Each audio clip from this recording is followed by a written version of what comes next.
Alright, so it's been a very long time since I've done any kind of like personal blog post kind of videos like this before. I think I've actually only done one or two on my channel.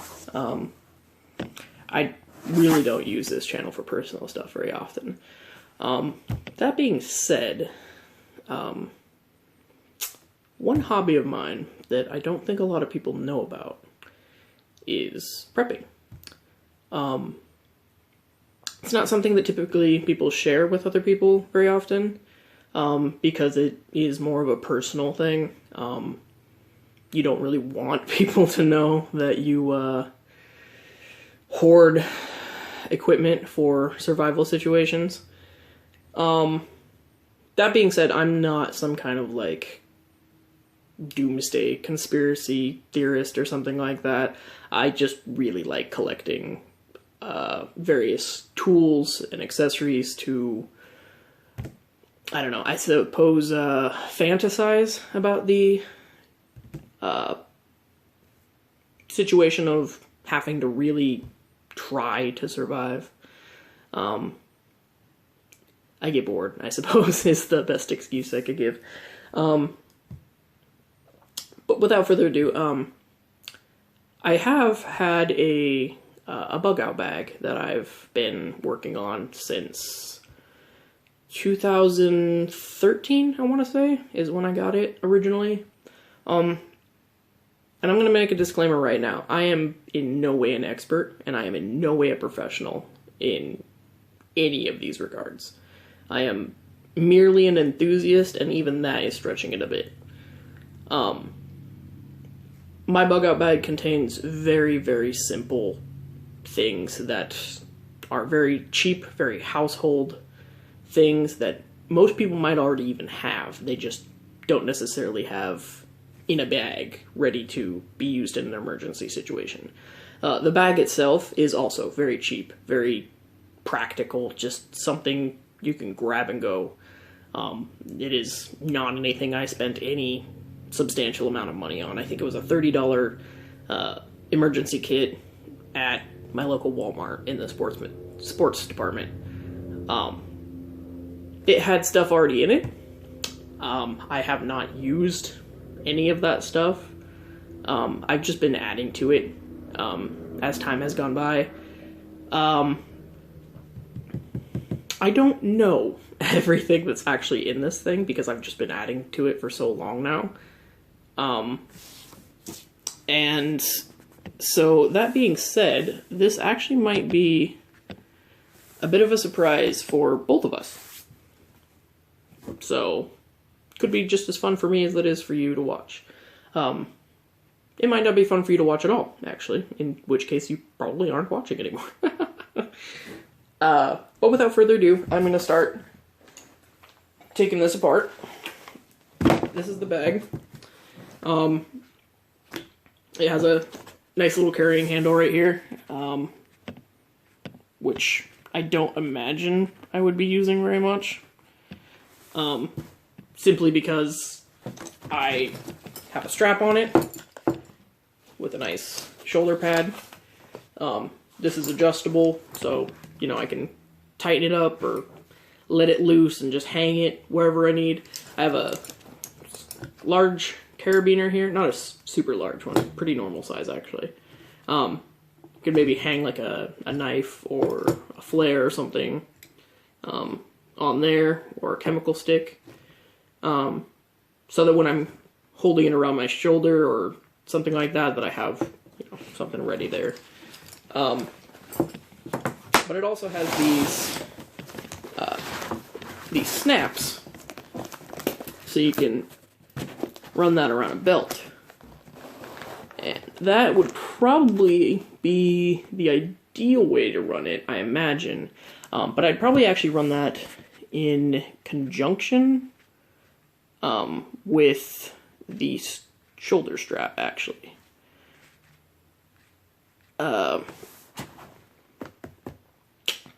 Because, unfortunately for me, being overweight as I am, this tends to pull on my belt a lot, and it kind of hangs because this is getting pretty hefty.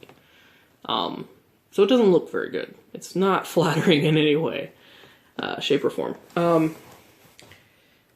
But on the outside, I have a small flashlight. This actually came with it. I don't believe it was in this little holder right here when I got it. I put it there. It's just really snug like that, and I like that. This is not a very good flashlight at all. This is a very cheap, crappy little, not even LED, it's just basic yellow light. That's why I have this over here on another small carabiner.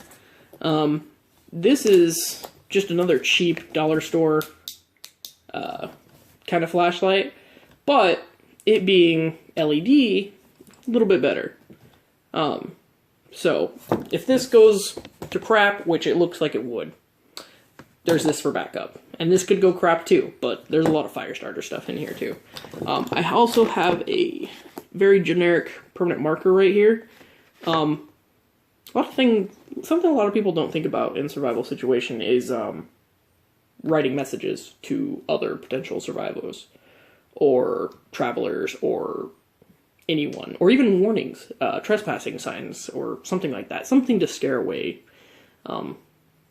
potential hostiles. But moving into the bag, we unlatch these clips here, and let's start with one of these side pockets. Actually, I don't want to get to the main pocket yet because it's pretty cumbersome. So we'll open up this side over here and take these out.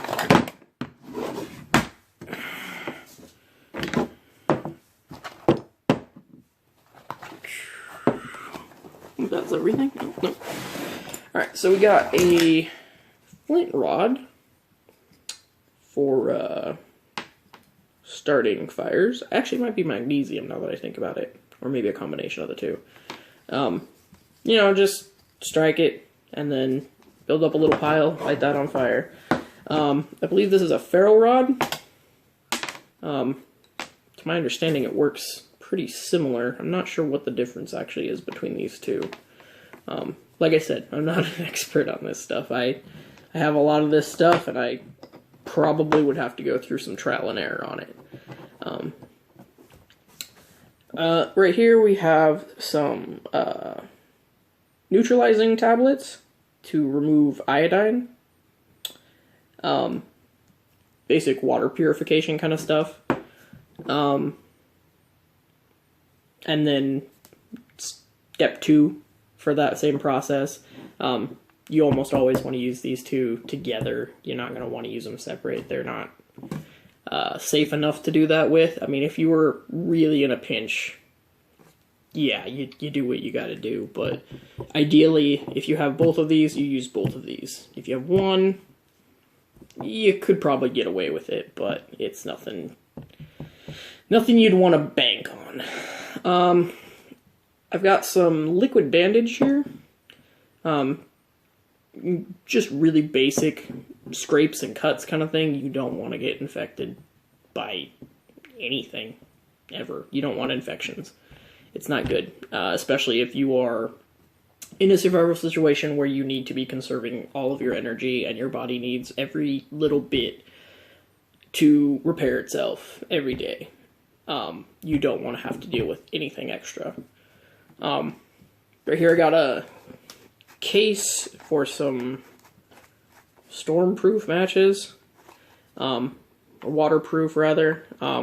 It's just a basic plastic orange case with a little rubber grommet. It's not really waterproof. And then yeah, the waterproof matches, which, tips of the trade, they're just regular matches with a little bit of wax on top. Obviously, I bought them like this. I didn't make them myself, but you can. It's really, really simple. Then I have a little Altoids tin. I'm not actually really a fan of the regular Altoids. I like the smaller ones better. But I need a bigger can, so buy a bigger box here. And in this, I have a mini Bic lighter. Regular Bics are cool too, but these happen to fit a little better in small compartments and stuff like that. And that is one thing a lot of people really don't think about is the size of the kits that you want to be carrying in situations like this, because you really want to keep your weight down. You know, ideally they say a bag isn't supposed to be more than 25% of your body weight. For me, that could be a pretty sizable bag, but even still, the less weight you're carrying, the more energy you're expending carrying it, the less you need. So it really just behooves you to carry as little as possible in the way of weight. So if you can carry a lot of really, really light equipment, you're better off. I also have a Zippo in here. Not quite as good as the Bic for a survival situation. These tend to run out of fuel really quick. You can fuel these up and pretty much expect within 48 hours that all of the fuel will have evaporated. So they're not the greatest for survival situations. However, the wheel on them can be good for creating spark material, which if all of your equipment gets wet and you're just running out of options, that might be the best bet. Obviously, I have the ferro rod and the flint magnesium, so those are good too. But you want to have options. There's no such thing as too many backup plans. Speaking of which, another fire method I have here is a Everstrike match, and this is probably my least favorite option amongst my fire starting methods. This is essentially just a little bit of I think it's rayon or asbestos or something like that. Probably rayon, actually. Right here on this little rod here. And you are supposed to fill this up with fuel and then dip it in here, and then there's a strike on the side that you should be able to strike anywhere and use this anywhere, rain, sleet, snow, or shine. And, you know, it's supposed to help you out wherever you are. I don't know if I'd put much confidence in it. I don't really like the general setup of it. I think it's kind of counterintuitive to have to fuel up a strike anywhere match. It kind of takes away from the glamour of the idea of having something to use anywhere at any time. So that's that pocket. And we'll put everything back in there. Try to, rather. This thing is pretty jammed packed as it is right now. I think that's why I'm deciding to finally do a video on it, because I think my next step is going to be moving on to my 511 72-hour bag. I have not filled that at all. I've owned that for probably around the same time as I've had this, but I haven't had enough equipment to fill that one, so I just left that alone. I've actually been using it for magic cards most of the time. Here I have what I guess I refer to as my adhesives pocket. I have some duct tape, just a basic little roll of duct tape. I have a little tube of super glue. I have a little pack of cable ties. I've got some surgical tubing for surgical tubing purposes.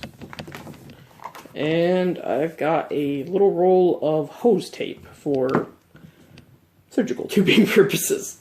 No, you could use that for a lot of other things, obviously, but the main reason to have it in there is in case something happens with the surgical tubing and it's damaged in some way. Because because surgical tubing can be really useful in a lot of situations. Here I have another tin. This one was a bacon gumball tin I actually found. It's not something I actually purchased. It does not sound appealing to me, but I found it and I like the tin, so I kept the tin. In here I have a little Home Depot carpentry pencil. Again, like I was talking about earlier, something a lot of people don't think about is writing notes or marking territory, or leaving people signs or signals of some sort. Even if if it's not for anyone else and it's just to help yourself out, you could just mark some trees, as you walk by them, just to know where you're going so you don't get lost. So that if you end up backtracking, you can figure out that, like, hey, I've been here, kind of thing. I've got a couple bobby pins, sorry. Here, really basic lock picking kind of stuff, or, depending on how long you're in it, maybe your hair grows out, maybe you need to pin it back. Simple as that. You don't think about things like that a lot. But grooming might become, kind of, how I want to say, non-essential when it comes to survival situations. I've got a little rubber band on there just to hold them together, but the rubber band could be used for any number of other things. I've got a small little multi-tool in here too. It's just a really basic little multi-tool. Got your little clamp pliers there. Small little knife. This is actually really dirty. I didn't realize it was really this dirty when I put it in here, actually. Basic little screwdrivers. Little can opener, which I would probably not recommend using. It's more trouble than it's worth, unless you're really, really in need. A little Phillips head, and a little nail file, which could also be used to sand down rough surfaces if you're resorting to wooden weaponry and primitive weaponry. Little nail file will help you out with roughing that down. It won't be, silky smooth, but something that you won't get splinters in your hand every time you use. So that's that pocket.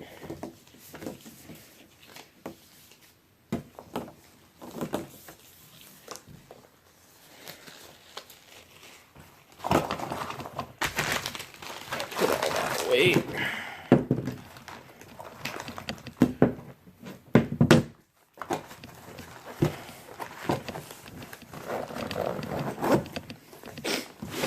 We'll move to this front pocket here. This one's quite a bit larger and stuffed with quite a bit more stuff, to be reasonable. Just start taking all this out and go over it as I go. Alrighty.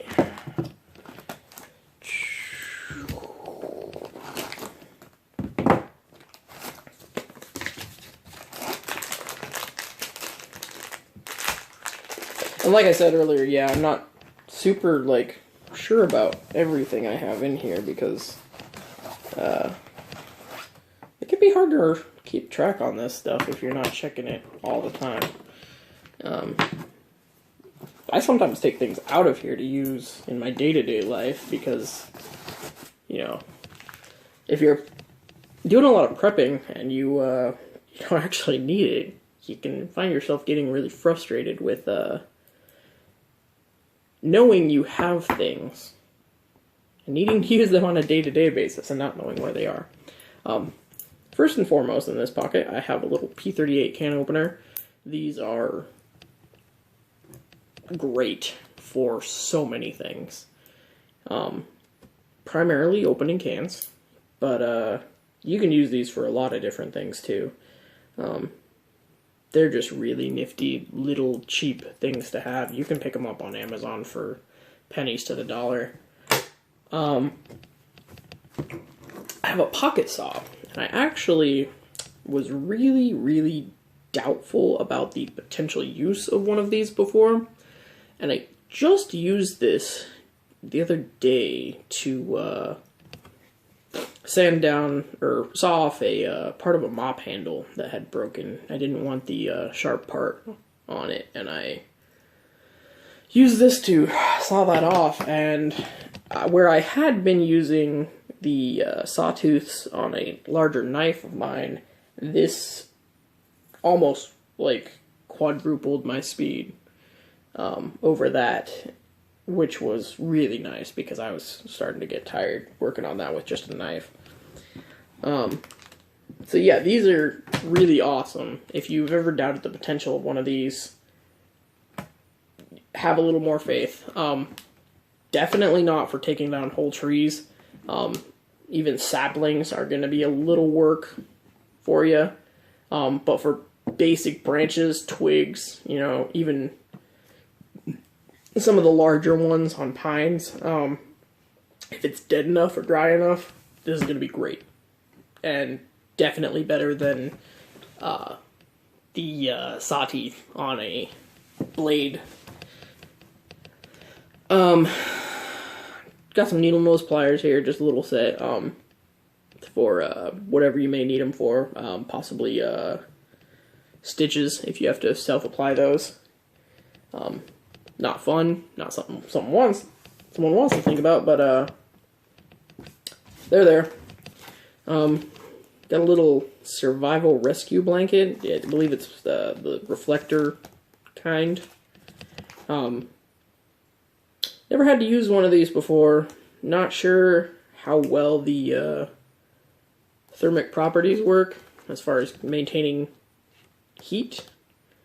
But I imagine they'd have to be pretty good to be still on the market.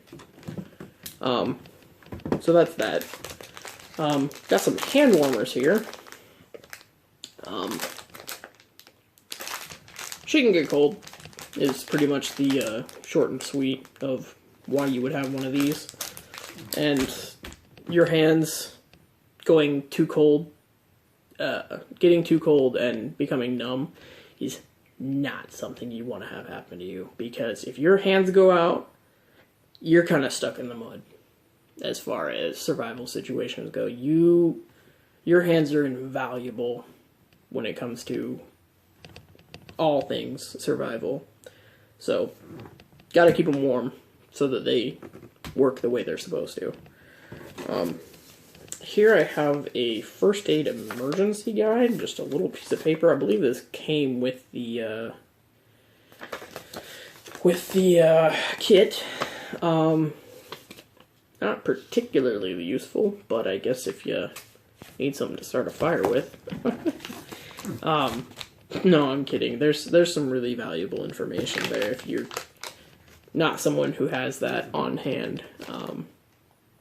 I'm certainly not. There's a little chemical glow light we got here, a little 4-inch light stick. Not, particularly useful as just a one-off, but if you're just trying to flag someone down, like an emergency search and rescue helicopter or something like that, it might make all the difference. Speaking of which, there's also this emergency poncho, just a bright orange, really thin plastic poncho. Not really gonna protect you from the elements at all, really. Very, very thin. I can see just through the bag. This is really crappy as far as weather protection. I put a little tea candle in here, though. A lot of people don't really think about it too much, but just little tea candles are something really great to keep in an emergency kit, because you can just melt them down and use the wax to coat anything that you want to water resist, not so much waterproof. And that might be good for this. I don't know if this is actually thick enough to hold it without just melting outright. Probably not. But you could put this on match heads if you find new matches to replace the ones you use to stormproof them, quote unquote. So, I just have the one tea candle in there. It can take up a lot of space to keep a lot of those in there, so that's, yeah, one is probably enough, as far as that goes. I have a very basic, cheap little knife here, folding knife. Just real simple knife. Probably would actually carry something like this on your person, not necessarily in a bag, but this is more of like a backup knife to something else I would be carrying. I have a fuck ton of knives, actually. I wouldn't be carrying something like this. I'd probably be carrying one of my other knives. But this would be a backup blade. And you definitely want to have, like I said earlier, backup options. There's no such thing as too many backup plans. Got a whetstone. Very, very simple, cheap whetstone. Not gonna be something you're gonna want to use on a really nice blade, but when you have really worn down the edge on a nice blade, you're gonna wanna use one of these to retain that edge, or give it a new edge if you even have to. Got a multi-tool here.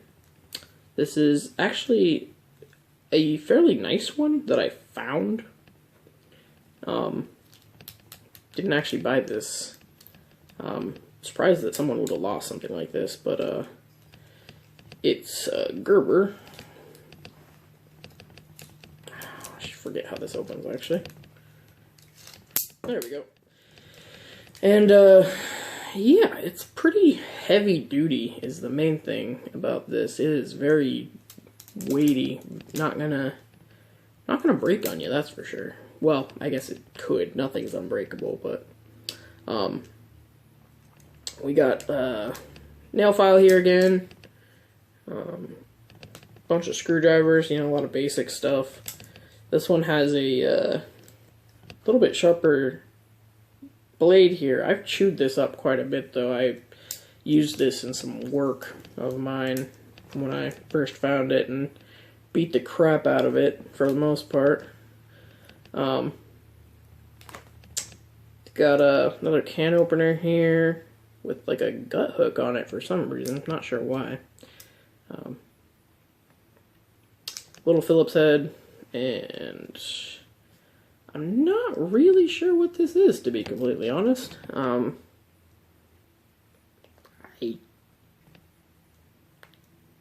really don't know. I'm not gonna lie. I have no idea what this is.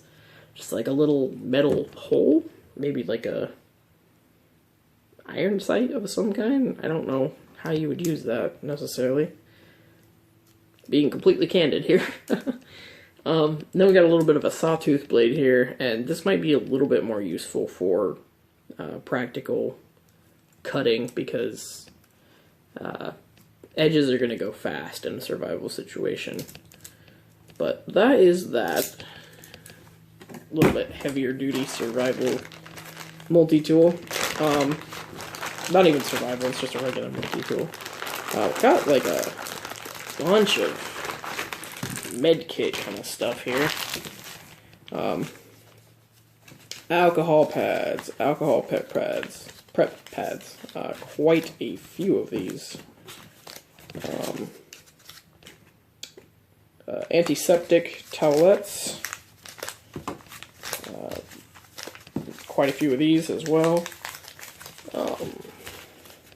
Got an emergency whistle, not the greatest quality, but you don't really need a whole lot.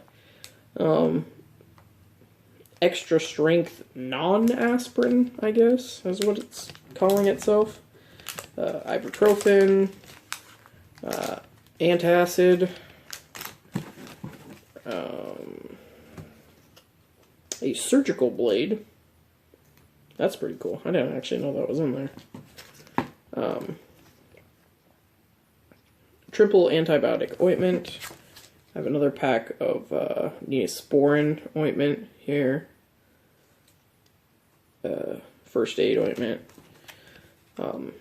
Sting relief, insect bite, antiseptic, and pain reliever. Another packet here. I believe this is a rubber tourniquet, possibly. That's what it looks like, anyways. To stop the blood flow. I got a pair of tweezers here. These are actually pretty nice. I didn't know these were in here. These would be really useful for a number of things. I was actually thinking about putting a pair of tweezers in here. I didn't know there was one in here. Medical tape. Ointment, more ointment. One of those little wacky knuckle bandages. Alcohol prep pads. Fingertip bandage. A couple more regular adhesive bandages of a crap ton, actually. I did not realize there were so many in here. I think I just put some in there last night, not knowing there was already so many in here. This one looks like a very small little one. Latex free, I guess. Oh, this looks like a clear one. I got an eye patch. It's pretty interesting. I guess they're really expecting you to go hard on this. Cover everything, but that's important. You gotta cover your bases. Got some burn cream here.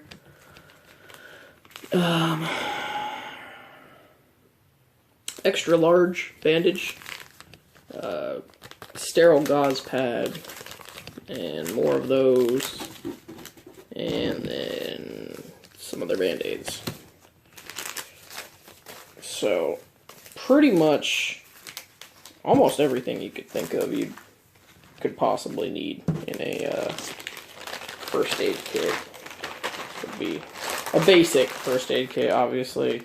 That's the thing, a lot of people will, say, oh, it has everything you need. Well, you never know everything you need. It's kind of a misnomer of sorts. Because you could think you have everything you need, and you could be dead wrong. And you could be dead. So it doesn't hurt one bit to have more.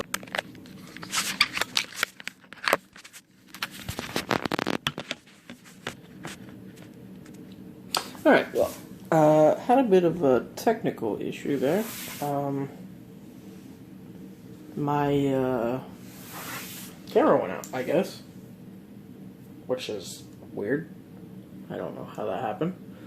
But I was just wrapping up the front pocket, so I will just continue as if nothing happened and move on to the main pocket. So, moving on. I have quite a bit in this main pocket here, and that is why it is the main pocket. Oh,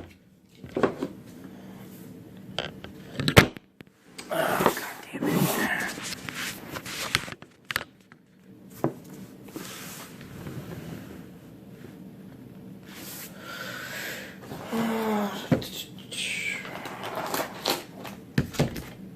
And once again, I'm just going to be taking everything out and then going over it individually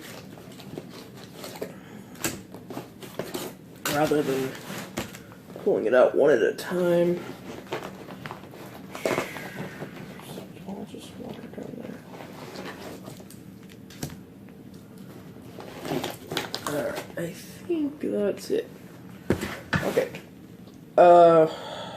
So first things first, I'm the realist. I have this small little packet of silica gel. Just a oxygen absorber.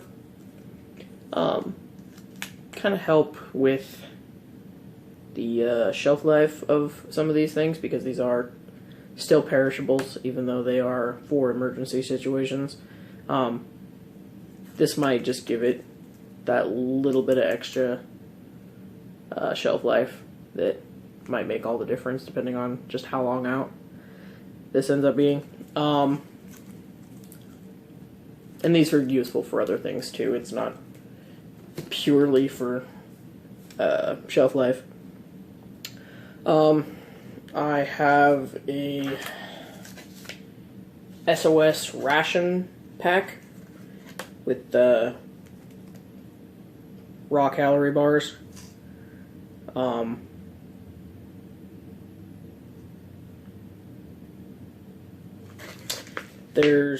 You're supposed to eat 2 food bars per day.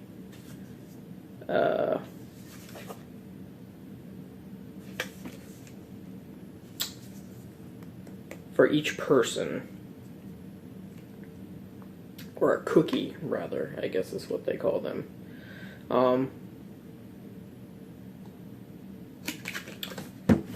And that should take care of your calorie needs. It's not going to take care of much else. It's almost purely for just the bare essentials. Like, if you absolutely cannot get food any other way, resort to that. Speaking of which, I have an MRE pack of peanut butter to give a little bit of protein. Probably eat that with this if the emergency situation calls for it. And I also have a little MRE pack of cheese spread. Same concept, just calcium. Probably eat the 3 of these together, like in some kind of like gross, survival combination. 1 cookie with a little bit of peanut butter, a little bit of cheese. Get your calcium, get your protein, get your calories.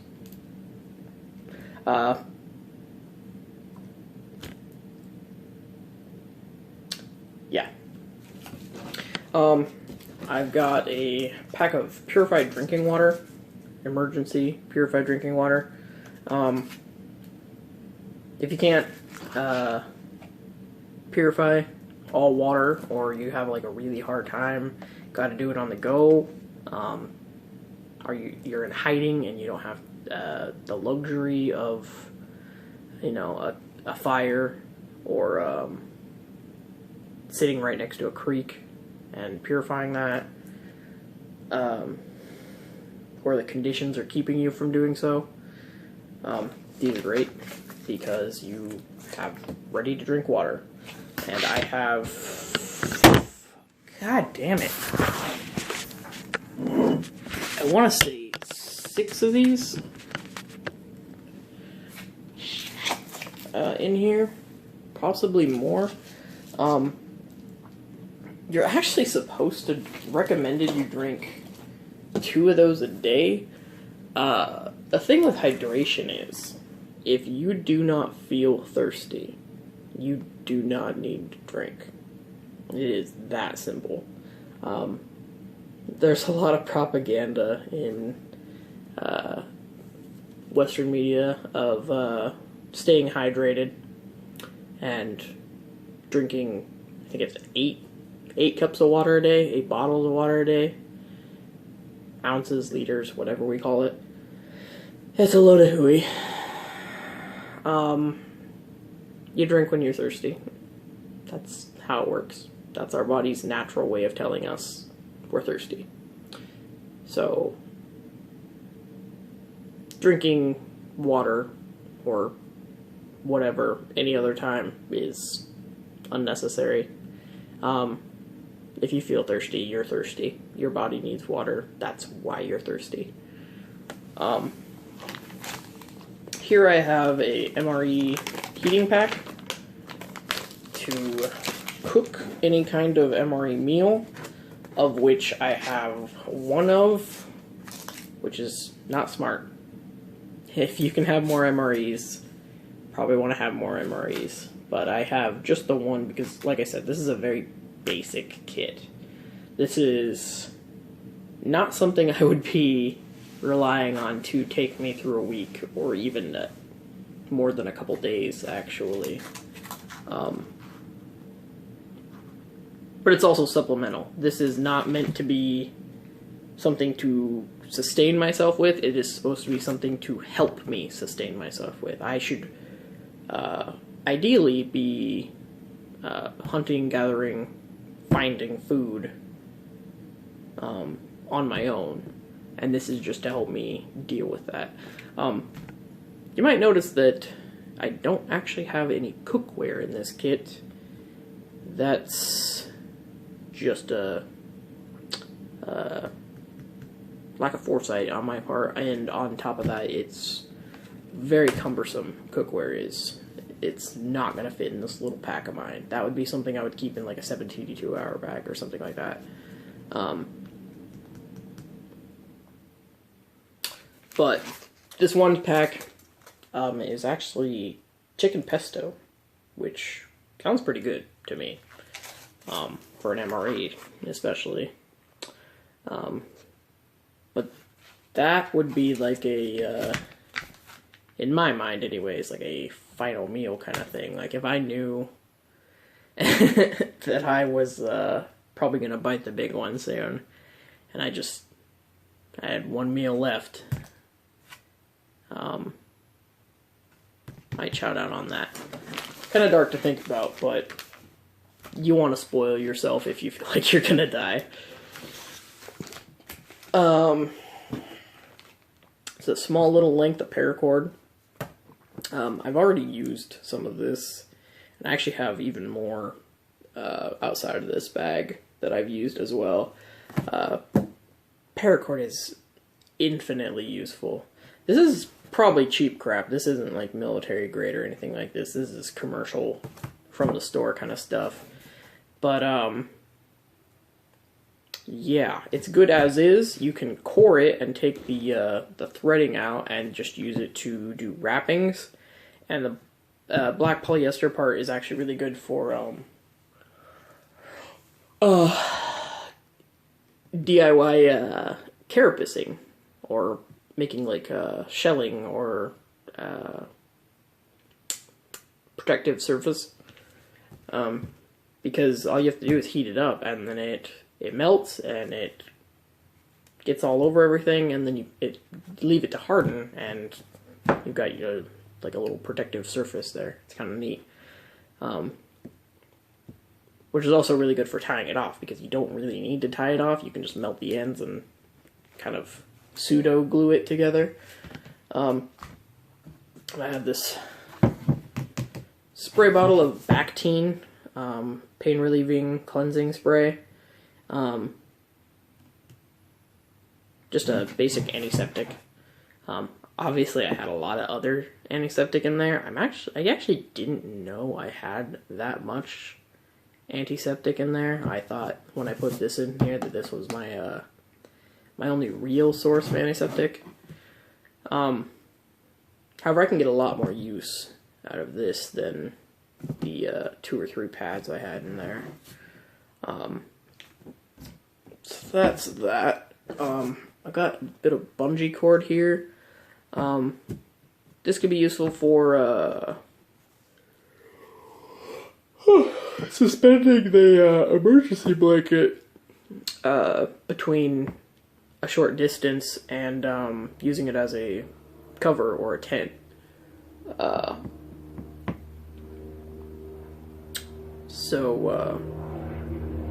As well as many other uses, bungee cord's really useful.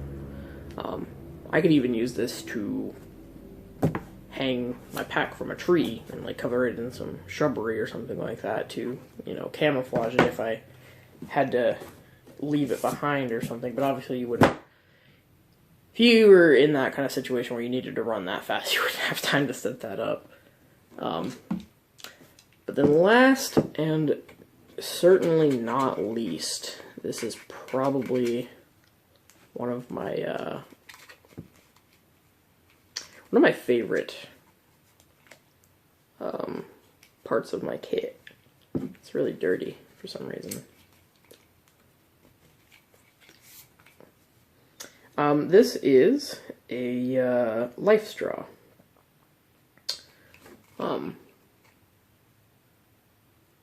These are really, really cool, and you've probably seen advertisements for them. Maybe not commercials, but pictures, memes on the internet, maybe. They are basically a water filtration system, a personal water filtration system. And you essentially pop the cap here on the mouthpiece, pop the cap here on the bottom, dip it into contaminated water, and drink. It's not going to be ideal because you would probably want to actually boil off water if you have the luxury to do so. And possibly some other processes. Probably boil, purify, all that stuff, then use this, and that might seem excessive to someone who doesn't know how bad waterborne illnesses can be, or waterborne parasites even. But you would really want to take extra precautions when it comes to the safety of your water, because fresh water is such an important thing. And you can be really fooled by the fresh mountain creeks. And the last thing you want to be dealing with is Giardia when you're really trying to rough it. So these are super cool for purifying water and making it drinkable, because this is going to be your last line of defense if everything else has failed. But mind you, this is still not going to protect you from everything. Particularly radiation. This is not going to irradiate or anti-radiate water. It is not going to fix that. There's also a lot of other things it's not going to protect you against. But it is going to protect you from most basic dangers of wild water, I guess I would call it. So, that actually completes my bug out bag. I know it's not the greatest bug out bag, and I have made no illusions of it being anything more than such. I am not a very advanced prepper, and I have not been doing this for terribly long, only 3 years or so. And this is still all I have. But I haven't been spending a whole lot of money and a whole lot of time on this either. This is $5, $10 here and there, little knickknacks, throw it in the pack. Just something to have kind of thing. If I was smart, I would probably actually keep this in our car, because it would be way more useful in that situation, because a lot of people say when shit hits the fan, you're not going to be at home. You're going to be at work, you're going to be at the grocery store, you're going to be somewhere else. You're probably not going to be at home. If you're lucky enough to be at home, good to have something at home. But most of the time you're going to have something like this in a car, and that's that. That's all you're going to have. So, that's actually a good reason as to why I keep such a small bag, because I'm not sure where I'm going to be able to keep it, and I gotta keep it light so it'll fit somewhere. But I believe that will wrap up this video. And I don't know I'm going to be doing a whole lot more of this vlog style of video. Most of my videos on my channel are probably going to be my game content that I play and just upload on a whim. But if this gets a positive reception, maybe I'll continue doing something like this more and more often. I certainly have the time to do a weekly upload, I think, at least. But, yeah, if you enjoyed this video, or maybe just enjoyed me, go ahead and leave a thumbs up, and maybe subscribe. I don't know. I'm not getting paid to do this, and I never will, especially with YouTube's new demonetization policies. That's a whole nother video to talk about, though, but I don't personally care too much about it.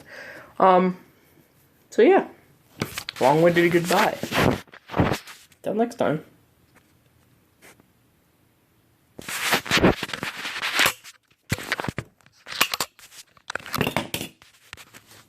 Okay, for real this time.